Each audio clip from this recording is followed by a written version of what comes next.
अस्सलाम वालेकुम friends, welcome to my YouTube channel Zia medicos. और आज हम जिस मेडिसिन का रिव्यू करने जा रहे हैं उसका नाम है ईसो।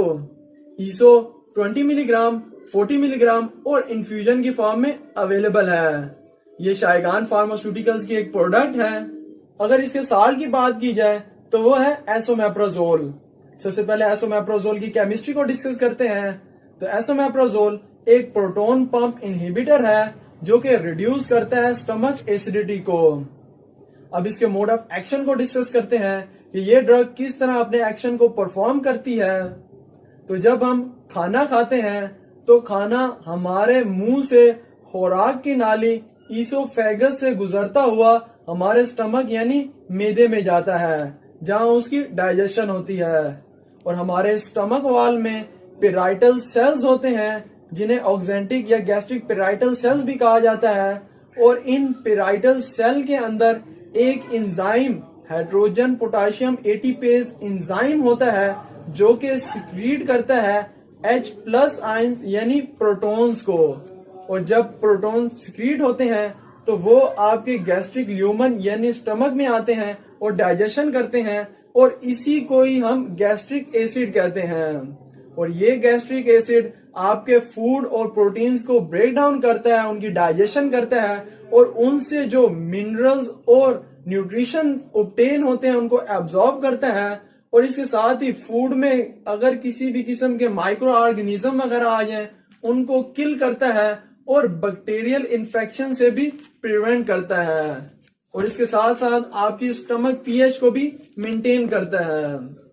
अब ये तो है नॉर्मल डाइजेस्टिव फिजियोलॉजी, मगर सम टाइम आपका गैस्ट्रिक एसिड इतना ज्यादा प्रोड्यूस हो जाता है जो कि duodenal ulcer, peptic ulcer, heart burn और एब्डोमिनल पेन को काज करता है।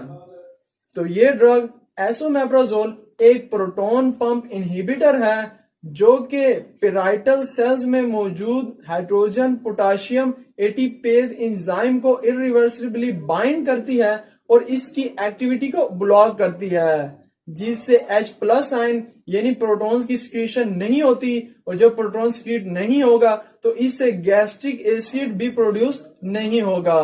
और जब गैस्ट्रिक एसिड की प्रोडक्शन कम हो जाएगी तो इससे आपको एसिडिटी भी नहीं होगी, और आपका जो ड्यूडिनल और पेप्टिक अल्सर था उसमें भी इंप्रूवमेंट आएगी। अब इसकी यूजेज और क्लिनिकल एप्लीकेशंस की बात करते हैं। तो ये ड्रग मेनली फार्मुलेटेड है for the treatment of gastroesophageal reflux diseases, जिसमें होता यह है कि आपका जो डाइजेस्टिव एसिड है वो बहुत ज्यादा प्रोड्यूस होने लग जाता है और ऊपर एसोफेगस यानी खुराक की नाली में आने लग जाता है, जिससे आपको सीने में जलन यानी हार्ट बर्न होता है। साथ ही आपको डिस्पेप्सिया यानी बदहजमी होती है और ब्लोटिंग वगैरह भी होती है। इसके साथ ही अगर आपको ज़ोलिंजर एलिसन सिंड्रोम हो, जिसमें होता यह है कि आपका गैस्ट्रिक एसिड बहुत ज्यादा प्रोड्यूस होता है और इसकी ओवर प्रोडक्शन आपके स्टमक में सोर यानी जख्म और सोराख पैदा करती है जो कि पेप्टिक अल्सर को काज करता है। और जब ये पेप्टिक अल्सर यानी ये जख्म और सुराख आपके मैदे में हो तो इसे गैस्ट्रिक अल्सर कहा जाता है। और अगर यही पेप्टिक अल्सर यानी जख्म और सुराख आपकी स्मॉल इंटेस्टाइन यानी छोटी आंत के शुरू में हो तो इसे ड्यूडिनल अल्सर कहा जाता है। और अगर ये खुराक की नाली में जख्म और सुराख हो तो इसे एसोफेगल अल्सर कहा जाता है। और इससे आपको पेट में दर्द होता है, और स्पेशली खाना खाने से पहले आपको पेट में शदीद दर्द होता है। साथ ही आपको सीने में जलन होती है, बदहजमी होती है, ब्लोटिंग होती है और आपको डिकार आते हैं। तो इन सब के ट्रीटमेंट के लिए इसे सेफली प्रिस्क्राइब किया जाता है। और ये जो पेप्टिक अल्सर होता है ये बैक्टीरियल इन्फेक्शन हेलिकोबैक्टर पायलोरी, जिसे H. पायलोरी कहा जाता है, उससे भी होता है। और अगर आप बहुत ज्यादा non steroidal anti inflammatory drug यानी पेन किलर्स वगैरह यूज करते हैं तो इससे भी आपके मैदे में जख्म और सुराख हो जाते हैं। तो इन सब के ट्रीटमेंट के लिए इसे सेफली यूज किया जाता है। अब इसकी डोजेज और एडमिनिस्ट्रेशन की बात करते हैं। तो आपने इसे एम्प्टी स्टमक यानी खाली पेट या खाने से 1 घंटा पहले सिर्फ 1 गोली दिन में 1 मरतबा इस्तेमाल करनी है। क्योंकि ये ड्रग अपने एक्शन को 24 आवर तक मेंटेन रखती है और इसे 14 to 21 डेज तक ही प्रिस्क्राइब किया जाता है, इससे ज्यादा प्रिस्क्राइब नहीं किया जाता। लेकिन अगर आप इसकी ओवरडोज कर लेते हैं, इसे दिन में 2 मरतबा या लॉन्ग ड्यूरेशन तक यूज कर लेते हैं, तो इससे आपको हड्डियों की कमजोरी की बीमारी, ओस्टोपीनिया और कैंसर वगैरह भी हो सकता है। और इसके दूसरे कॉमन साइड इफेक्ट्स में हेडेक होना, ड्राई माउथ होना और कॉन्स्टिपेशन का होना कॉमन है। अब आपके माइंड में ये क्वेश्चन जरूर आ रहा होगा कि ओमेप्राजोल और इसोमेप्राजोल में क्या फर्क है।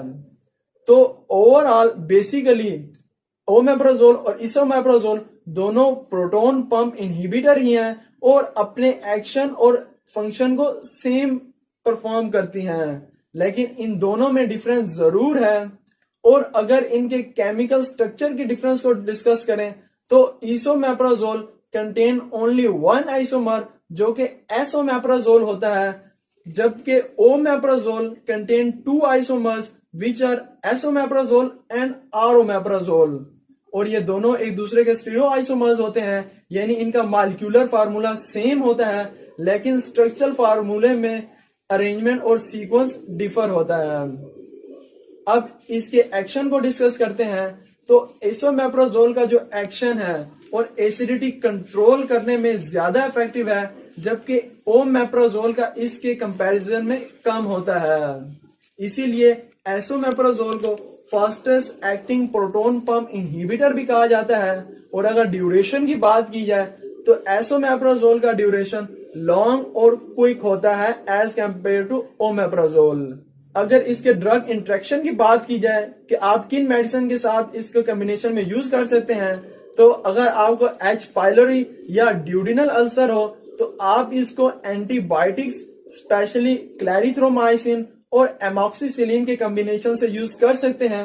और ये मेडिकेशन आपने सिर्फ 10 दिन तक यूज करनी है। अगर इसे कॉन्ट्राइंडिकेशंस की बात की जाए तो प्रेगनेंसी में इसे सेफली प्रिस्क्राइब किया जाता है, लेकिन अगर आपको प्रेगनेंसी में हीमोग्लोबिन काउंट अगर आपका कम हो तो इसे प्रिस्क्राइब नहीं किया जाता। क्योंकि ये आपकी बॉडी में जो आयरन और विटामिन B12 की एब्जॉर्प्शन होती है उसको इफेक्टिवली एब्जॉर्ब नहीं करवाती, और जिससे आपको कॉमनली आयरन और विटामिन B12 की डेफिशिएंसी भी हो जाती है। अगर आपको मेरी ये वीडियो अच्छी लगी हो तो मेरी इस एफर्ट के अप्रिशिएट जरूर कीजिएगा।